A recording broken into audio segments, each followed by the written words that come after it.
Hello guys, आप सबका बहुत बहुत स्वागत है। आज हम बात करने वाले हैं one of the toughest section जो यूजीसी नेट पेपर 1 का है, और वो है लॉजिकल रीजनिंग। तो लॉजिकल रीजनिंग में इस बार कहाँ कहाँ से क्वेश्चंस बने और आने वाला जो आपका एग्ज़ाम होगा उसमें कौन कौन से टॉपिक्स इंपॉर्टेंट होंगे, और लेटेस्ट पैटर्न की बात करें या जो लेटेस्ट सिलेबस या मोस्ट इंपॉर्टेंट टॉपिक्स की बात करें, इन सब की बात हम करने वाले हैं आज के इस वीडियो में। तो जैसा आपको पता है भाई कि जो भी प्रीवियस ईयर क्वेश्चंस होते हैं उन सबको मैं एक एक क्वेश्चन को स्टडी करता हूँ और उस बेसिस पे मैं आपको ये चीज़ें बताने वाला हूँ। तो ये बेसिकली हमारा ऑफिशियल सिलेबस है जो यूजीसी की वेबसाइट पे अवेलेबल है। बट मैंने जो भी एनालिसिस करी है, जितने भी क्वेश्चंस देखे हैं, उसके हिसाब से मैं आपको बताऊंगा कि ये जितने भी टॉपिक्स दिए हैं उसमें से कौन से आपको पढ़ने हैं या कौन से आपको इग्नोर करने हैं।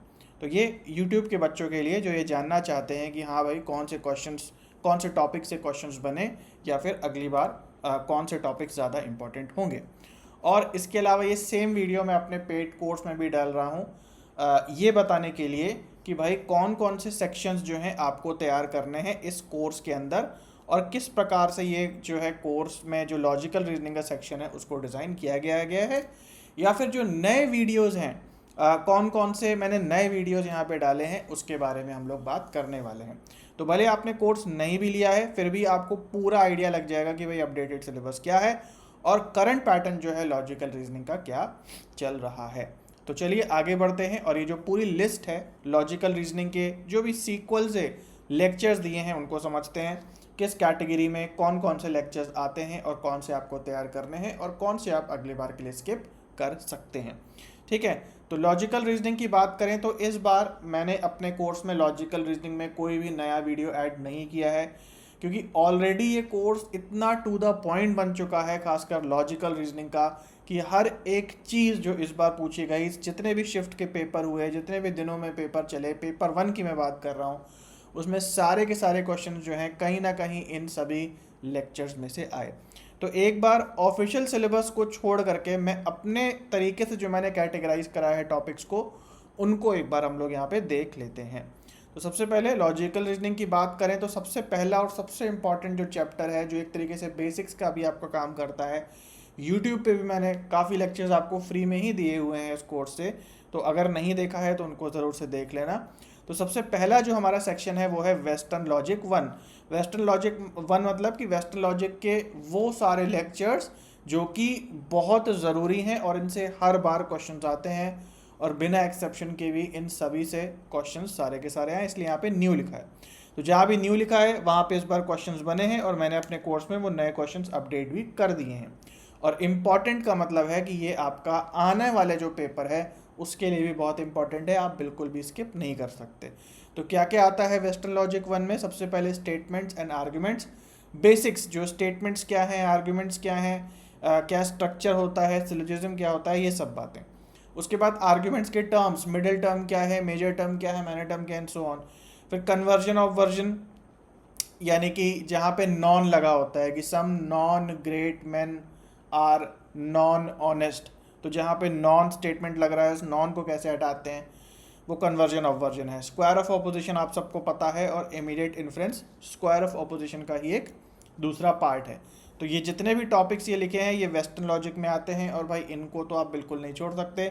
सब कुछ मैंने ऑलरेडी पढ़ाया हुआ था, और जितने भी प्रीवियस ईयर क्वेश्चन आए हैं वो सारे इसके अंदर से ही आए हैं, और काफ़ी ज़्यादा क्वेश्चंस इसके अंदर से बने हैं। तो वो सारे जो हैं आप कोर्स में एक्सेस कर सकते हैं, और इसके अलावा पिछले साल के भी जो क्वेश्चंस हैं वो भी आप इन लेक्चर्स को देखते देखते उन प्रीवियस ईयर क्वेश्चंस को भी लगा सकते हैं। अगला जो पार्ट है, अगला जो सेक्शन है या सब सेक्शन के हेलो लॉजिकल रीजनिंग में, वो है वेस्टर्न लॉजिक 2 का। वेस्टर्न लॉजिक 2 में मैंने वो सारे टॉपिक्स रखे हैं जो बहुत ज़्यादा इंपॉर्टेंट नहीं है, कभी उनसे क्वेश्चंस बनते हैं और कभी उनसे क्वेश्चंस नहीं बनते हैं। जैसे यहाँ पे सबसे पहला टॉपिक इसके अंदर है वेन डायग्राम। वेन डायग्राम से आप क्वेश्चंस नहीं बन रहे हैं, आप चाहें तो स्किप कर सकते हैं। हालांकि ये काफ़ी सालों से मैं पैटर्न देखते हुए आ रहा हूँ कि अब वेन डायग्राम के क्वेश्चंस नहीं पूछे जा रहे हैं। भाई अब यूजीसी वालों का मन है, हो सकता है अगली बार वो वेन डायग्राम डाल दें, तो थोड़ा बहुत देख के जाएं तो ठीक रहेगा, लेकिन फिर भी बहुत ज़्यादा अब ये इंपॉर्टेंट नहीं रह गया, क्योंकि काफ़ी साल पहले इससे बहुत क्वेश्चन आते थे, अब उसको जो है बिल्कुल चेंज कर दिया गया। कॉनोटेशन डिनोटेशन देख लेना, इसमें increasing connotation, decreasing denotation, intention extension, ये सारी चीज़ें आती हैं। इंडक्टिव डिडक्टिव आर्ग्यूमेंट देख लेना, इस बार कोई खास क्वेश्चंस नहीं बने इसलिए यहाँ न्यू नहीं लिखा हुआ है, लेकिन अगली बार हो सकता है आ जाए, तो यहाँ पे एक बार पढ़ लेना, इसलिए इंपॉर्टेंट मैंने डाल दिया है। इसके अलावा एनालॉजिकल आर्गुमेंट इतना इंपॉर्टेंट नहीं है, इतने कोई क्वेश्चंस नहीं बनते, बट इस बार जो है क्वेश्चंस बने तो इसलिए न्यू लिखा है, बट मैंने इंपॉर्टेंट नहीं लगाया। लेकिन फिर भी अपने एंड से आप लोग पढ़ लेना अगर आप लोग ने कोर्स लिया है तो। उसके बाद अब हम लोग आ रहे हैं धीरे धीरे इंडियन लॉजिक पे। तो वेस्टर्न लॉजिक ये हो गया, अब हम बात करते हैं इंडियन लॉजिक की। इंडियन लॉजिक में सबसे पहले आता है स्कूल ऑफ थॉट। तो स्कूल ऑफ थॉट का इंट्रो है कि आस्तिक कौन कौन से स्कूल ऑफ थॉट्स हैं, नास्तिक कौन से हैं, एंड देन अलग अलग प्रकार के जो प्रमाणाज है, प्रत्यक्ष प्रमाणा, अनुमान और अनुपलब्धि वगैरह वगैरह। तो इससे इस बार काफ़ी ज़्यादा क्वेश्चंस बने हैं। स्कूल ऑफ थॉट से इतने नहीं आए, इससे प्रमाणाज से हर बार आते हैं, इस बार भी आए हैं। और ये जो है अर्थपत्ति से क्वेश्चन आया, एक अनुपलब्धि से आया, तो वो आप लोग देख लेना, वो क्वेश्चन जो हैं डाल दिए गए हैं और ये अगली बार के लिए भी आपका इंपॉर्टेंट रहेगा। उसके बाद न्याय फिलॉसफी से इस बार क्वेश्चंस नहीं आए। हालांकि न्याय फिलॉसफी मेरी नज़र में बहुत ही ज़्यादा इम्पॉर्टेंट ये सब सेक्शन है लॉजिकल रीजनिंग का, इसलिए मैंने, आप देख सकते हो हर जगह इम्पॉर्टेंट का मार्क लगाया है आप लोग के लिए, पढ़ना ज़रूर से।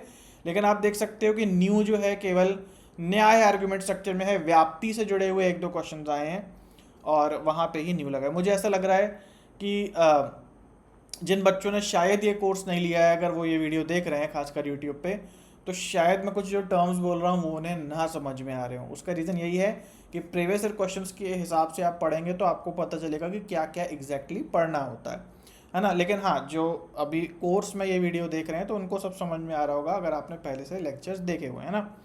कुल मिलाकर के जो न्याय फिलॉसफी के अंदर है, प्रत्यक्ष के कितने प्रकार होते हैं और प्रत्यक्ष के प्रकारों के प्रकार कितने होते हैं, अनुमान के अलग अलग प्रकार होते हैं, पूर्वज शेषवत, सब इसमें पढ़ाया गया। और इसके अलावा न्याय का आर्गुमेंट स्ट्रक्चर क्या होता है और न्याय और एरिस्टोटेलियन आर्गुमेंट का, यानी कि वेस्ट के आर्गुमेंट का और जो इंडियन आर्गुमेंट है उनके बीच में क्या अंतर होता है, ये सारी चीज़ें इंपॉर्टेंट हैं। हालांकि इस बार इससे इतने क्वेश्चंस नहीं बने इस वाले सब सेक्शन से। और फाइनली हमारा आता है फैलेसीज़। फैलेसीज़ बहुत इंपॉर्टेंट है, खासकर जो हमारी वेस्टर्न फैलेसीज़ हैं, इनफॉर्मल फैलेसीज़। इसके दो पार्ट हैं यहाँ पे और दोनों से ही क्वेश्चंस बने हैं और दोनों ही आपके अगले बार के लिए इंपॉर्टेंट हैं। और इंडियन लॉजिक में बात करें, जो फैलेसीज़ होती हैं वो कहलाती हैं हेत्वाभाषा। तो हेत्वाभाषा या हेत्वाभास भी हर बार क्वेश्चन आते हैं, इस बार भी काफ़ी क्वेश्चन आए, तो अगले बार के लिए भी ये आपका इंपॉर्टेंट रहेगा। इसके अलावा एक फॉर्मल फैलेसीज़ है, वो आप देखना चाहिए आपको, अगर आपने कोर्स लिया है तो आपको लेक्चर सारे देखने चाहिए। बट हाँ, फॉर्मल फैलेसीज़ बहुत बच्चों को थोड़ा कम समझ में भी आता है, कंफ्यूज होते हैं, तो अगर आपके साथ ऐसा हो तो आप थोड़ा सा उसको ड्रॉप कर सकते हैं, अब बहुत ज़्यादा क्वेश्चंस नहीं बन रहे। लेकिन हाँ, इनफॉर्मल फैलेसीज़ जैसे एड होमिनेम की फैलेसी हो गई, डिवीजन की फैलेसी है, कॉम्पोजिशन की फैलेसी, ये सब जो फैलेसीज़ हैं इनसे हर बार बहुत ज़्यादा क्वेश्चंस बन रहे हैं और इस बार भी जो है क्वेश्चंस बने और अगली बार भी बनेंगे, मतलब बहुत इंपॉर्टेंट ये टॉपिक है। तो कुल मिला के कोई भी नया वीडियो इसमें मैंने ऐड नहीं किया है।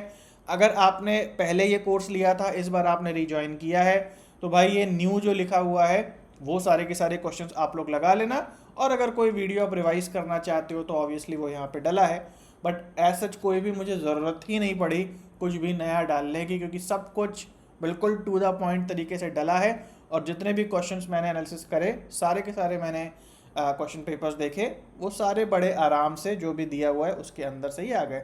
वही क्वेश्चन है, जैसे मैं आपको हमेशा कहता हूँ ना कि ये जो लॉजिकल रीजनिंग है, मैथ्स है, इसका सर्टेन सिलेबस ही है और उसके अंदर से ही सारे क्वेश्चंस आते हैं। बस थोड़ा मेहनत लगता है उसे तैयार करने में, एक बार आपने उसे तैयार कर लिया तो आपके ज़्यादा से ज़्यादा जो नंबर हैं वो इसी से आ जाएंगे।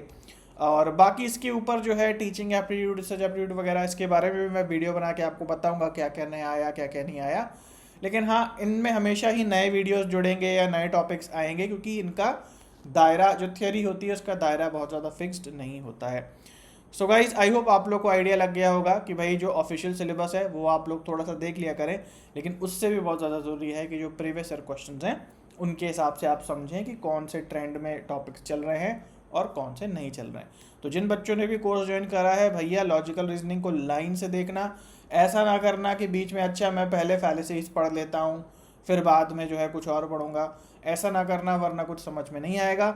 ये बेसिक से लेके एडवांस तक का आप सीक्वल मान सकते हो, और जब इस तरीके से आप चलोगे तो एक एक चीज़ आपको क्रिस्टल क्लियर तरीके से मैंने आपको पढ़ाई है वो अच्छे से समझ में आ जाएगी। तो चलो गाइस, आज के लिए इतना था, मिलते हैं अगले वीडियो में, तब तक के लिए सभी को बाय और टेक केयर।